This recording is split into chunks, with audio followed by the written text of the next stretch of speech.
of the church. Amen? Kaya matuwid lamang na ibigin muli ang church kapag ito'y inibig ng ating Panginoon. Nandito mo sa iba sa book of Acts chapter 1, agad gumagawa ito isa. The book of Acts chapter 1.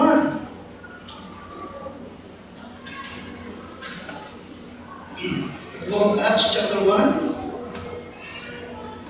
Magagawa kay Pedro isa. At ating pumabasahin mula talagang siya ang hanggang 11. At maya-maya po ay mabalikin natin po yung mga unang talata. Okay, the book of Acts chapter 1, verse number 9 to number 11.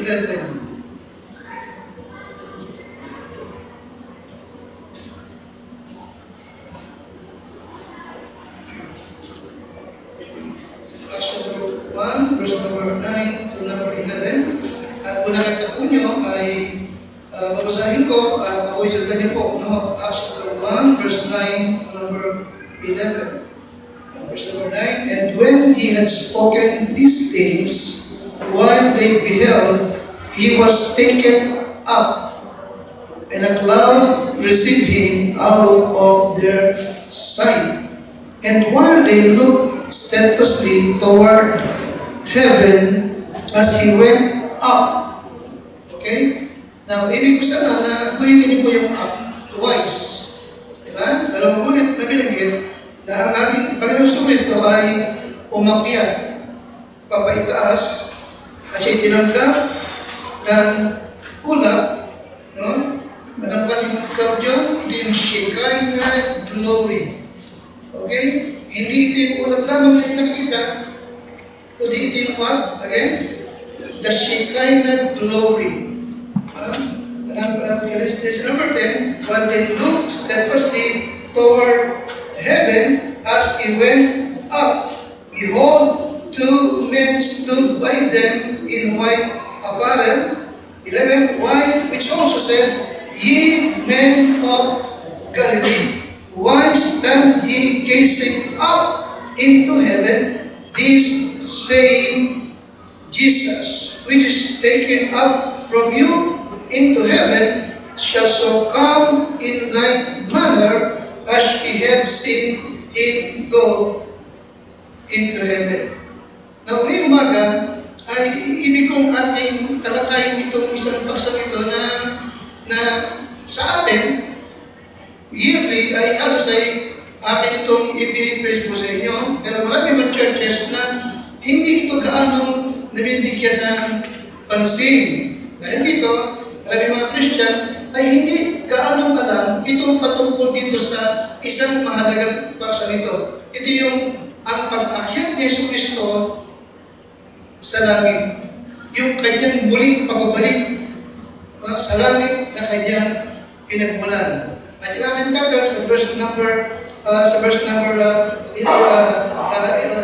ko, ito kinuha, isagdan, this same Jesus. Itong si Jesus.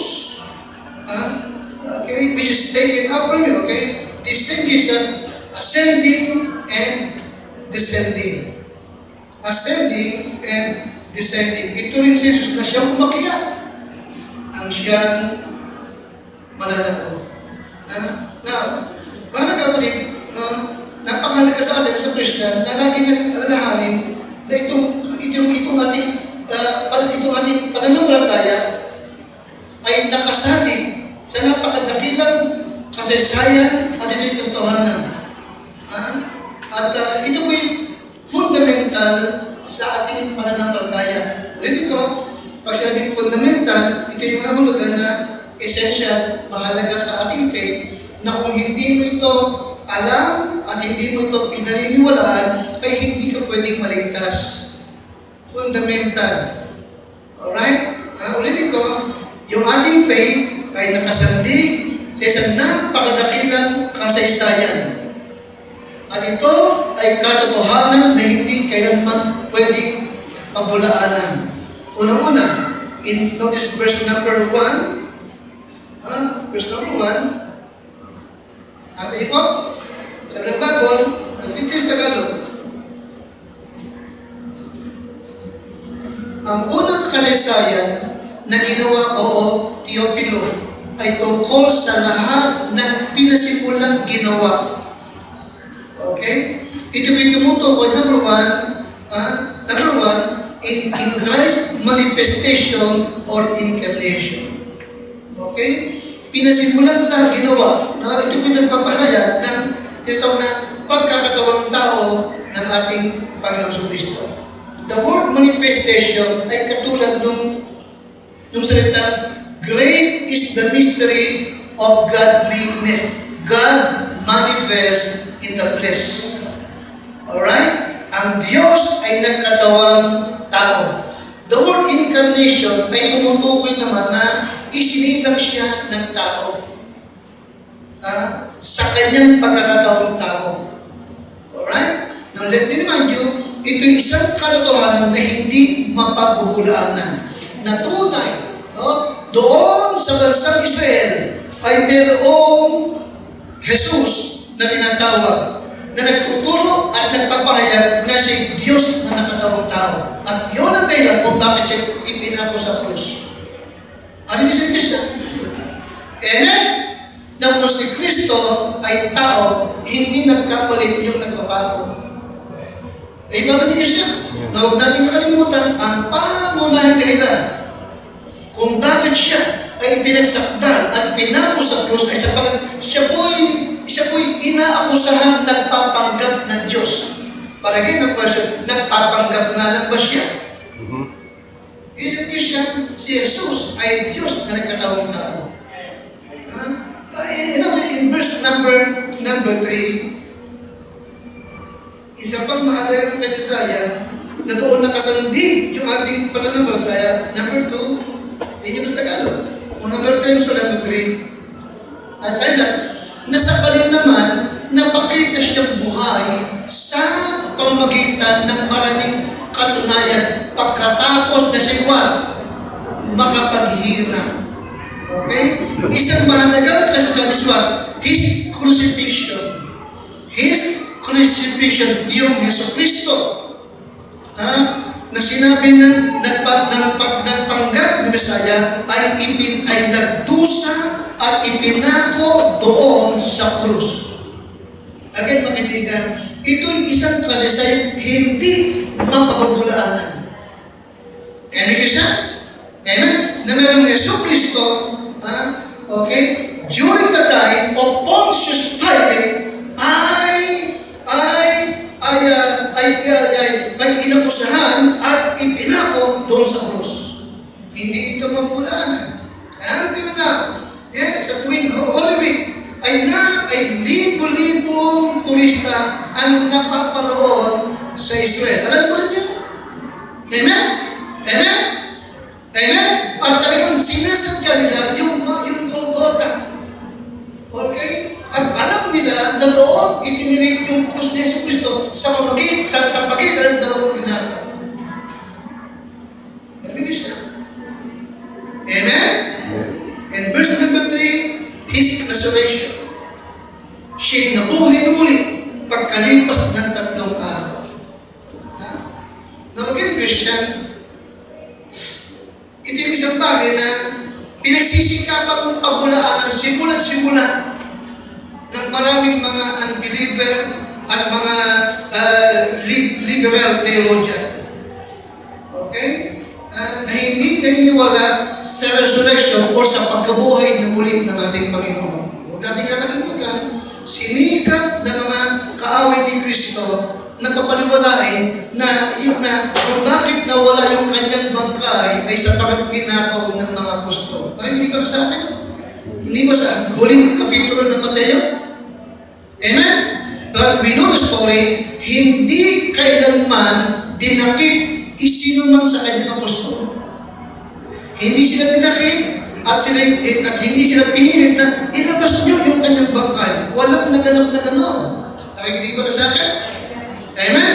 At alam nila kung saan inilibing yung bangkay ni Kristo. Pero ito'y at kita nilang wala talagang laman. At until now, walang makapagpatuloy na may nagulong na bangkay doon sa kanyang pinagilitan. Nang ibig sabihin, tunay na nabuhay ang ating Panginoon sa Kristo. He is alive today!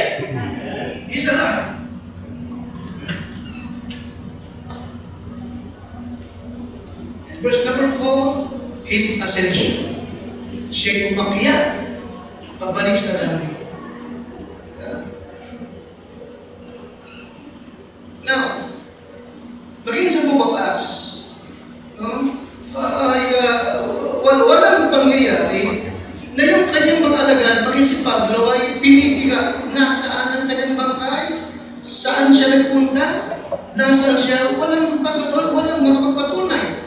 Alright? Sapagat walang makapagpulaanan, saan siya nagpunta? Nasaan siya?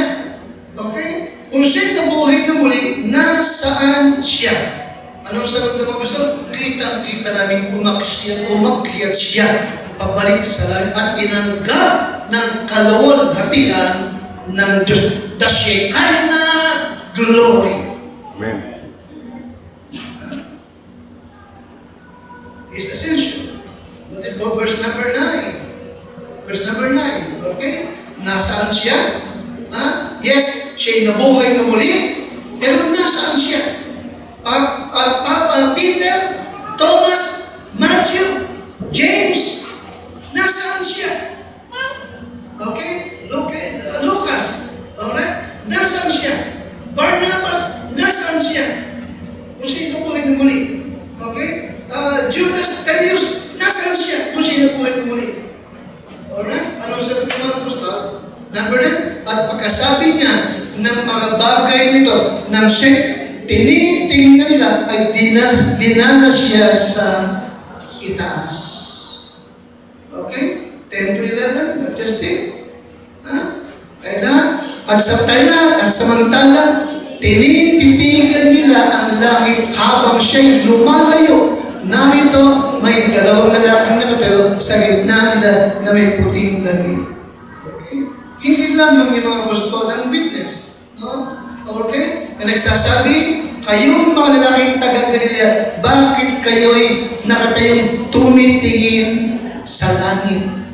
Number 12, itong si Jesus, tayo lahat, na tinanggap sa langit mula sa inyo, ay paparitong gaya rin ng inyong nakitang pagparaon niya sa langit. Yes, His ascension and His second coming.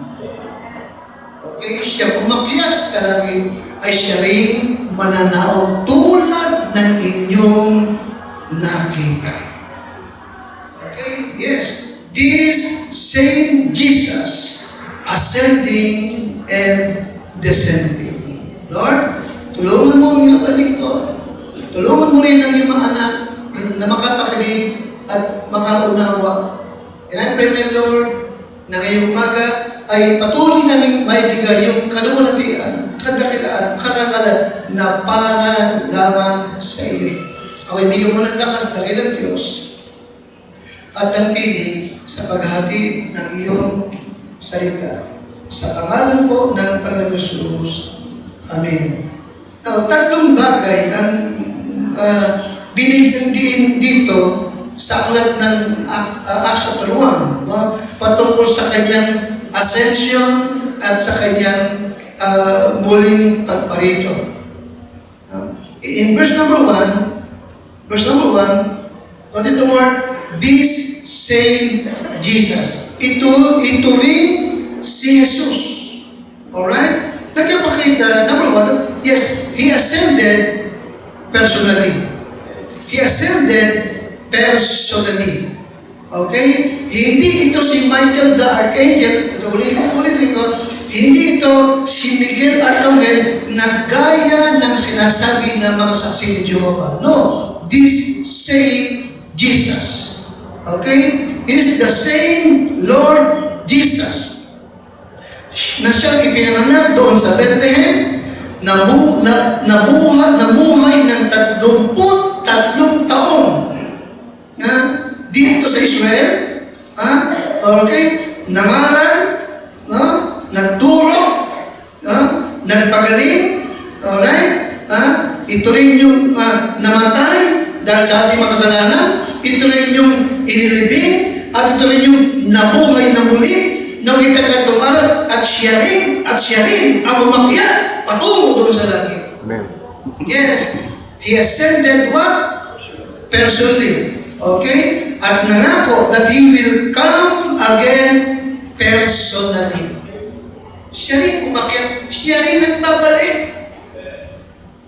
Amen? Siya rin nagkatawang-tao, siya rin ipinako, siya rin ang nilibing, siya rin yung nabuhay, siya rin ang umakyat, siya rin ang babalik. Walang iba! Walang iba! Alright? Hindi siya magsusuko ng sinumang angel, siya rin ang umakyat, siya rin ang mananaw. Amen? Amen? Yung Savior po, okay? Tinanggap bilang Savior, siya rin ang mananaw. This same Jesus.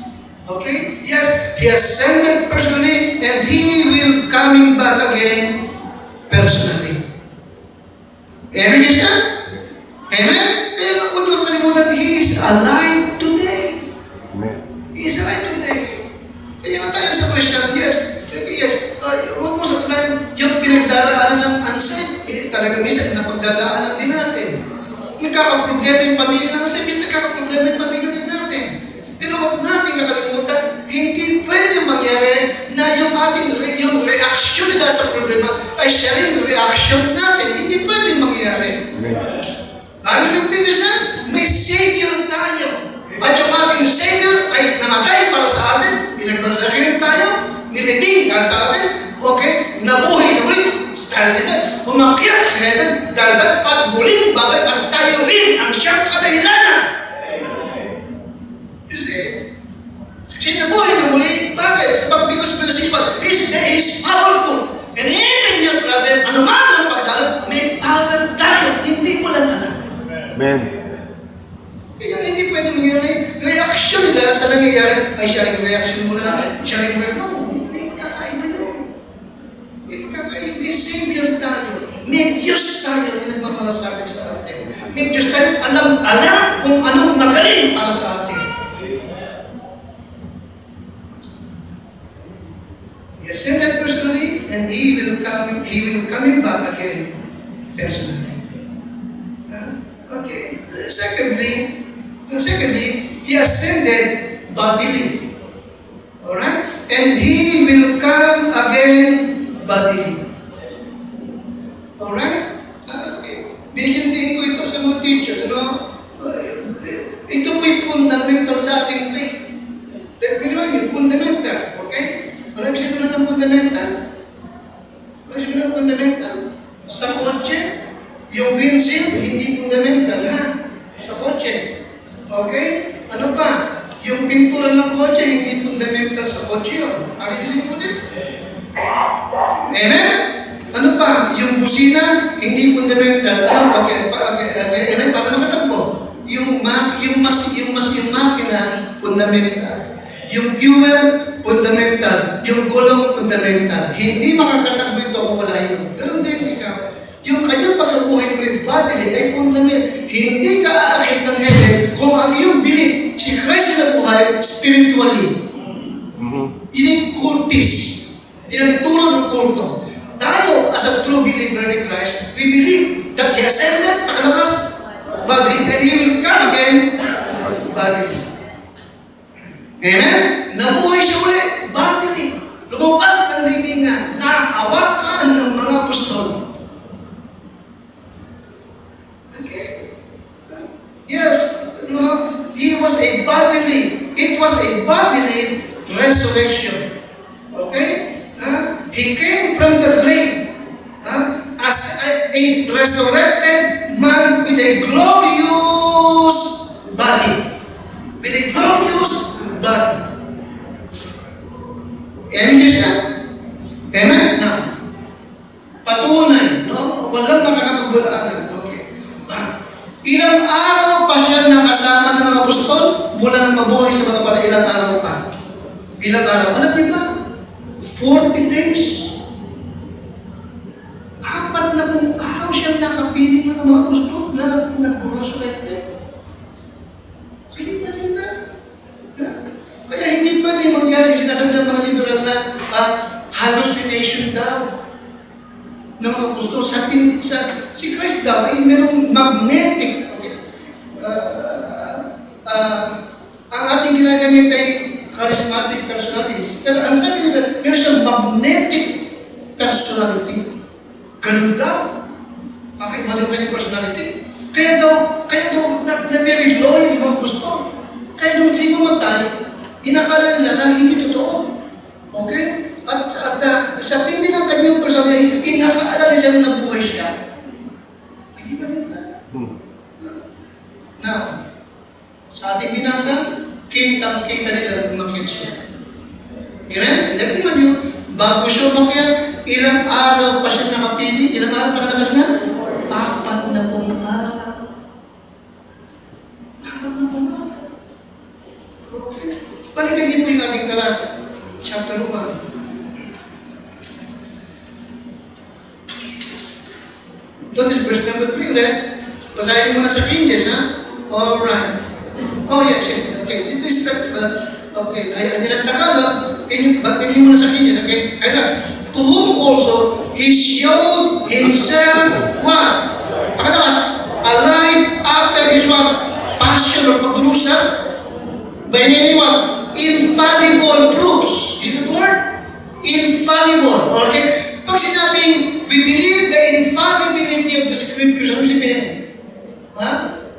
Ano sabihin? Di ba meron tayong doctrine? We believe in the infallibility of the King James Bible. Sabihin, walang pagkakamali. Ano yung ano yun? Infallibility. Ang ginamit naman sa kanyang rules, infallible what? Ito mo? Infallible as proofs pa? Sabihin, maraming katunayan. Maraming ebidensya na siya'y nabuhay na muli. At tunay na nakita namin, nakasama namin, nakasama namin, at nangaral pa at nagbigay pa ng maraming habiling sa amin being as a resurrected Christ.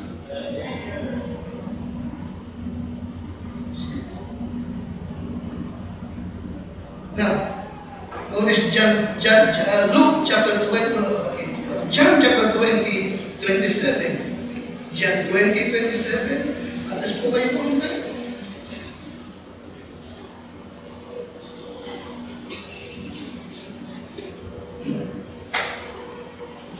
Itong si Thomas ay hindi makapaniwala na siya'y nabuhay na muli.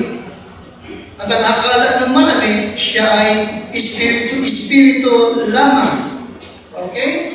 Now, nagpakita ang Panginoon sa kanila bilang resurrected man. At ang sabi ng Panginoon sa kanila, peace be unto you. Then, tinawag ko si Thomas. Notice verse 27, nandiyan kayo? Okay. Babasahin mo sa King James, no? Tagalogin ka ng konti. Alright. Medyo mahirap unawain sa Tagalog. Kasi sa Tagalog, ano nakalagay? Daiti. Okay, 27. Okay. Then said he to Thomas, reach hither thy finger, and behold my hands, and reach hither thy hand, and thrust it into my side, and be not faithless, but what? Believing. Kinantin mo yan? Tomas, ilapit mo sa aking mga kamay ang iyong daliri at tinan mo yung butas sa aking kamay. You see that? And then, ano pang ginawa ng Lord? Tomas, ipasok mo yung palad mo sa butas ng aking tagiliran, yung sinaksak ng tipo ng suka. Lord, huwag kang hindi manampalataya, bakos manampalataya ka. Ako ito. Also in the book of Luke, chapter 24, 36 to 45. Basahin niyo po sa Tagalog. Luke chapter 24, 36 to 45. Kita niyo po ba? Kita niyo po? Sa yung Tagalog? Alright. Tayo na. At samantalang kanilang pinag-uusapan ang mga bagay nito, siya rin ay tumayo sa gitna nila. Si Jesus na nabuhay na muli. At sa kanilang nagsabi, kapayapaan ang sumasa inyo. 37. Tayo na. Datapot sila ay kinilabutan. At natakot at inakala nila na nakakita sila ng isang Espiritu. Kaya pinaman nyo, ang Espiritu ay hindi nahahawakan. Ang Espiritu ay hindi verse 37, akala nila, Espiritu, 38, ay na, at sinabi niya sa kanila, bakit kayo nagugulubihanan? Bakit nangyayari ang pagtatalo sa inyong mga puso? 39, tingnan ninyo ang aking mga kamay. Anong nasa kanyang kamay? Anong nasa kanyang kamay? Butas ng pako. Okay? At ang aking mga paa. Anong nasa kanyang paa? Butas ng pako. Ako rin nga, hipuin ninyo ako. You see that word? Amen? Hawakan niyo ako. Hipuin niyo ako. Bakit? Sapagkat ang Espiritu ay hindi nahawakan. Amen. You see that? Hawakan niyo ako. Tingnan niyo, sapagkat ang isang Espiritu ay walang laman at mga buto na kaya ng inyong paglabas. Nakikita sa akin. Nahawakan siya. Nakita siya. You know what I mean? Meron siyang laman at meron siyang what? Meron siyang laman at what? Buto. Pero walang tugo. Nakapagkita ito? Meron siyang laman at meron siyang buto. Pero wala siyang. Bakit ito walang tugo? Bakit walang tugo? Sa mga yung kanyang tugo, ibinuhos niya para sa akin katulubusan. Wala na siyang tugo. Ibinuhos niya lahat. For our redemption. For the remission of our sins.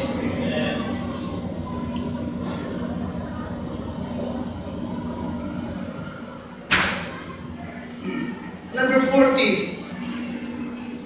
At pagkasabi niya nito, ipinakita niya sa kanila ang kanyang mga kamay at ang kanyang mga paa muli. At samantalang hindi pa sila sila nagsisabataya dahil sa gala at paggigiras ay sinabi sa kanila pa, mayroon ba kayong anumang makakain? Okay? And then what?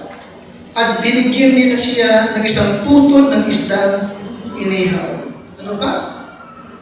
At kanyang inabot at kumain sa harap nila. Ang Espiritu ay hindi kumakain.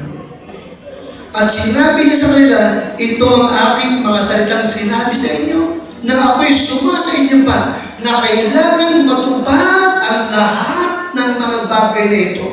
Nasusulat tungkol sa akin sa kautusan ni Moses at sa mga propeta at sa mga awit. Kailangan na magkaganoon, binuksan niya ang kanilang mga pag-iisip upang mapag-unawa nila ang mga kasulatan. You see? Yes, Christian.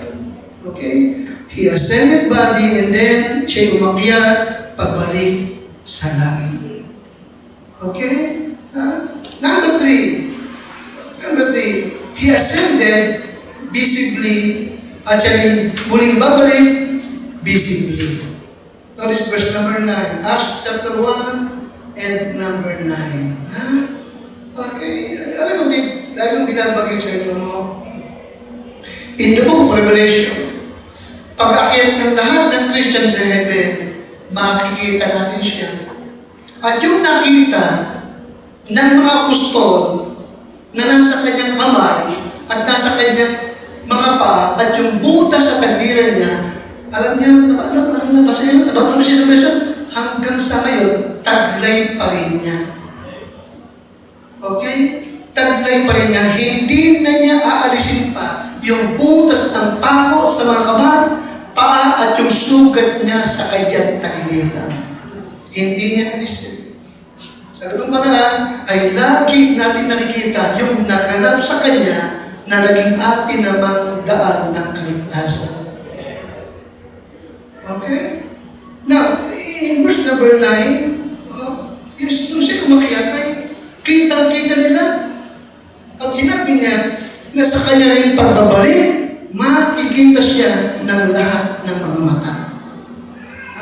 Or that is verse number 9, Acts chapter 1 and number 9. Okay, and when he had spoken these things, what they beheld, he was taken up, and a cloud received him out of their sight. At siya tinanggap ng isang ulap. Okay, number 9. sinabi niya na mga bagay na ito, nang siya'y tinitingnan nila, ay dinala siya sa itaas. Kita niyo? Nang siya'y tinitingnan nila. Alright? Kaya yung kanyang pagbabalik sa langit ay isang pangyayari na hindi sikreto. Ito po isang pangyayari na maraming witness, maraming nakapanood, maraming nakakita. At ito walang iba kundi yung mga apostol niya na hindi magsisinungaling sa kanyang mismong nasaksihan kakaibang pangyayari. Walang katulad. Wala itong katulad. Alright? Binanggit ni Maribel kaya inabuto kasi si Christ ang unang first fruit. Para sabihin, bakit first fruits na nag-resurrect? Hindi ba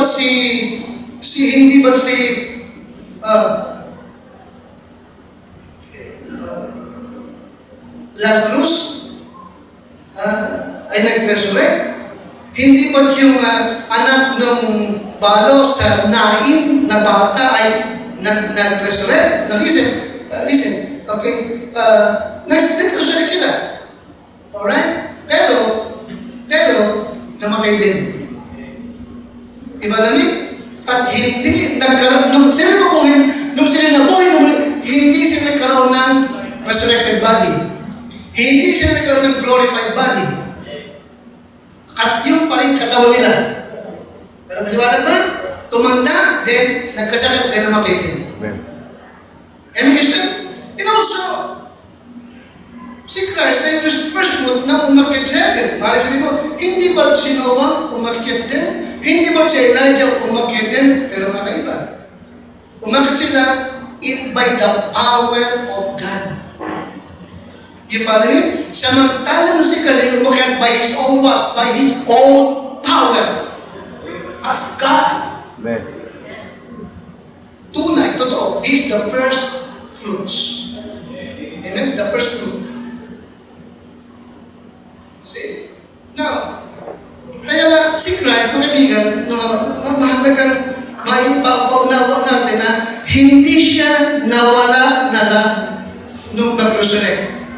At inakala na lamang na umikyat ng heaven. No, hindi. Okay? Kita nila, nakita siya ng kanilang mga mata. Tinititigan nila siya, pinanonood nila siya habang siya'y umaakyat pabalik sa langit. Okay? Also verse number 11, sabi ng dalawang angel, kayong mga lalaking taga-Galilea, bakit kayo nakatayong tumitingin sa langit? Nakatayo mo ba yan? Sa langit siya nagpunta, hindi sa India, hindi sa Pakistan, hindi sa Israel, kundi umakyat siya pabalik sa langit. Okay? Hindi siya nagtago sa yungin. Nasabi ng mga resalista. Are you with me? Siya umakyat pabalik sa langit. At mananaog na muli, galing doon sa langit. Okay, yes. He ascended visibly and He will come again visibly. Amen, Christian? Amen? And then, when He comes again, siya umakyat na nakikita nila at mayroon pa nga kung sinabi na siya'y rinig, mananaog at ito'y makikita natin na siya'y dumarating. Alright? 1 John 3 and number 2. He ascended visibly and He will come again. Bago siya muli, visibly. Makikita natin siya. Okay? 1 John 3 and number 2. So, nakita natin po? Alright. Basahin natin po sa Tagalog. Kita niyo ba? 3 days Tagalog? Okay? Ito yung kanyang muling pagbabalik. Kaya mga minamahal, ngayon nga ay mga anak tayo ng Diyos at hindi pa nahahayag kung magiging ano tayo. Nalalaman natin na kung siya'y mahayag ay magiging katulad niya tayo. Alright, ano sumunod? Sapagat siya'y ating makikita. Kita ba, pwede? Si ating siya ating makikita. Sapagat tayo ang unang-unang tayo ang unang-unang makakakita sa kanyang muling pagbalik. Sasalubugin niya tayo sa mga alapahan. Maniwala mo sa atin yun? Amen siya? Atin siya makikita. Ha? Okay? Now, Revelation chapter 1 and verse number 7. Revelation 1:7. Yung ating unang binasa, ito yung pag naganap yung rapture. Ha? Pag-agaw sa mga believers sa atin. Atin siyang makikita. Now, Revelation 1:7. Okay, dinig po sa Tagalog. Andiyan kayo? Tayo po lang. 1:7. Ready? Narito, siya'y, pakilabas, siya'y pumaparitong nasa sa mga alapaap at makikita siya ng bawat mata. Is it word? Huh? Yes. Si Jesus na nagkatamang tao, nangaral, ipinako, nabuhay na muli, umakyat, pabalik sa langit, ay napakaliwanag na muling, babalik na muli, bodily and visibly, at makikita siya ng ating mga mata. Amen siya? Amen? Kaya huwag niyo kalimutan, sa tuwing ng ating siya ipinangangaral, iginuturo, ibinabahagi, para sa kanilang kaligtasan, lagi tatandaan, He is alive today. He is alive today. And He is coming back. He is coming back. At makikita natin siya. Okay? Now, why did He ascend? Bakit siya umakyat pabalik sa langit? Okay? At bakit nasa langit siya ngayon? Bakit kailangan niya umakyat? At bakit nasa langit siya ngayon? Bakit hindi na lamang siya nanatili sa lupa bilang resurrected Christ? At nagtuturo. Why did He ascend into heaven? Alright? Of course, number one, because His earthly mission was completed. Amen. Ano yung number one na bakit siya umakyat? Because of what? Yes, yung kanyang mission sa lupa, kumpleto, natapos niyang lahat. Nabayaran niya yung ating mga kasalanan. At wala nang hain pang kailangan pang gawin. Sapat ang kanyang ginawa. Ibig siya, nabuho sa kanyang dugo, naibig, at muli siyang nabuhay. Okay? At ngayon, He is in heaven bilang ating mediator. He is now in heaven as our mediator, na mamagitan siya ngayon para sa atin. Amen? Sabi ng 2 Timothy 2:5, there is only one God and one mediator between God and man, the man Christ Jesus. Amen. Na mamagitan para sa atin. Amen? Amen? The word mediator means also what? A representative. Okay? Kinatawan natin. Kinakatawan niya tayo sa heaven. Pagkaman tayo, nasa lupa pa ngayon, pero parang nasa langit na tayo. Sapagat meron tayo what? Nakasano siya yan? Mediator. Atin siyang kinatawan. Kung paano siya nakakaya, tayo rin makakakaya. Kung paano siya nakatayo sa tabi ng Ama, tayo rin tatayo sa tabi ng Ama. Sapagat si Christ ang ating what? Mediator. Kung siya hindi nakakaya, hindi tayo makakakaya. Kaya tayo inire-represent tayo, kanya tayo inire-represent niyon. Bilang what? Bilang perfect man and perfect God.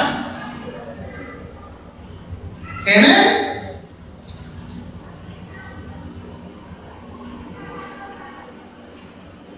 Ano pa? High priest. ating great high priest ngayon. Okay? Namamagitan sa atin. Hindi ba during Old Testament times, bago sila makalapit sa Diyos, bago sila makapag-worship, kailangan muna mayroong hain ang mamamatay?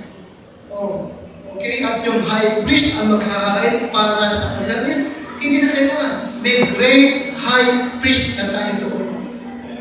Are you listening? Amen? At yung great high priest, si Christ, okay, ang siyang patunay, katibayan na yung ating panalangin, yung ating pagsamba, yung ating mga inihahandog, offering ay tinatanggap ng Ama sapagkat naroon siya bilang ating what? Pangalawa, great high priest. Are you listening? Sigurado yung prayer mo, nakakaabot, may high priest tayo. Yung ating ibinibigay dito, hindi yun walang kabuluhan sapagkat may great high priest tayo. Paano yun? Hindi ko maliwanag sa atin yan. Yan ang bakit kailangan mo makiyak complete ang ating redemption. Ngayon, namamagitan siya. Ngayon, high priest natin siya. Ano pa? Advocate. Okay? Umakit siya. Okay? He is there bilang ating advocate. Okay? 1 John 2, 1 and 2. Tingin mo sa English. Hindi ko lang alam kung paano yan tinagalog. 1 John 2, 1 and 2. Okay, sa Tagalog, tagapamagitan. No? Pero sa King James, advocate. Advocate means what? Okay. Advocate means the one who seated. The one who seated. Tumatay yung katabi mo.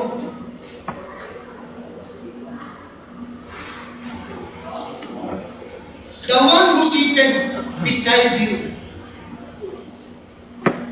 Advocate also means what? Lawyer.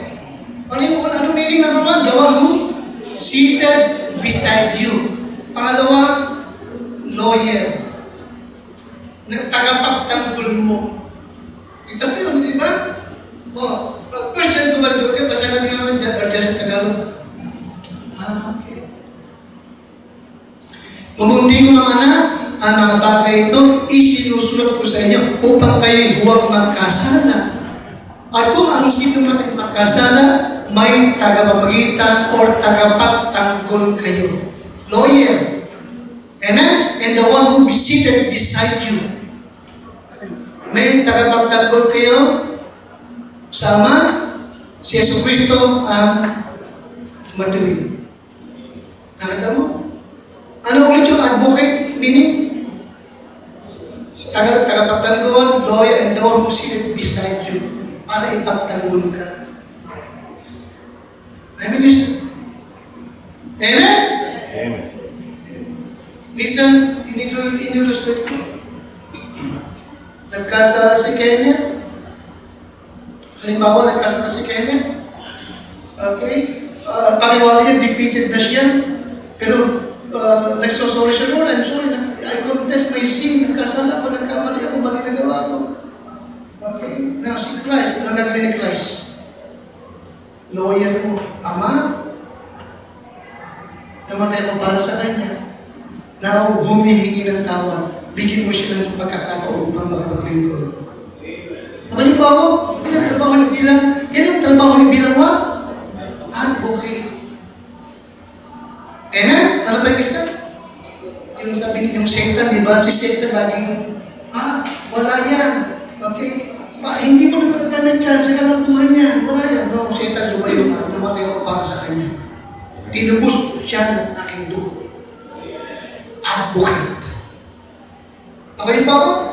Kaya nga, yes, complete yung kanyang earthly ministry. But until now, sa heaven, may ginagawa pa siya para pa rin sa atin. Amen.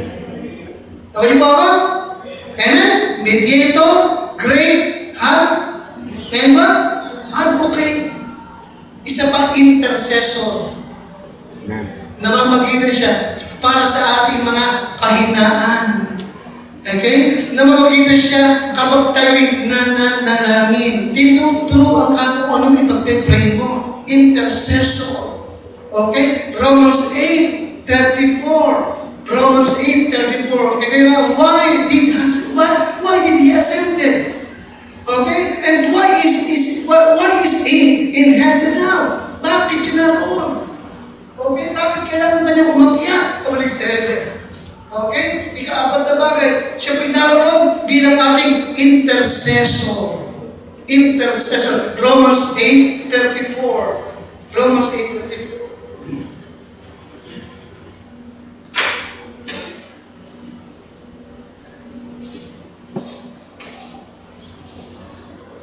Wala tayo na ready? Who is he that condemned? It is Christ that died, yea, rather that is risen again, who is even at the right hand of God, who also make it what? Intercession for us. Amen? Intercession for us. Namamagitan para sa atin.